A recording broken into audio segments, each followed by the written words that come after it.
সরকারি ও বেসরকারি মাধ্যমিক বিদ্যালয়, মহানগরী ও জেলা সদর উপজেলা পর্যায়ে প্রথম ও নবম শ্রেণীর ভর্তি লটারি অনুষ্ঠিত হবে 17 ডিসেম্বর।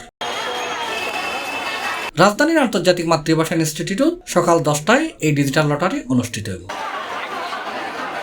আজকে ডিসেম্বর 10 তারিখ মঙ্গলবার এসব তথ্য জানাই মাধ্যমিক উচ্চ শিক্ষা অধিদপ্তর মাউসি এই বিষয়ে তার একখান বিজ্ঞপ্তি প্রকাশ করছে। এর আগে নভেম্বর 12 তারিখ অনলাইনে আবেদন শুরু হয়। 30 নভেম্বর বিকাল 5টা পর্যন্ত আবেদনের সময় আছিল। শিক্ষা মন্ত্রণালয় আগে হয়ে 2025 শিক্ষাবর্ষত প্রথম ও নবম শ্রেণীর শিক্ষার্থী ভর্তির ক্ষেত্রে ডিজিটাল লটারি ব্যতীত অন্য কোনো পদ্ধতির শিক্ষার্থী ভর্তি করা নযাইব। এবারের ভর্তির আবেদন ফি আছিল 110 টাকা। C plus TV, Chittagong.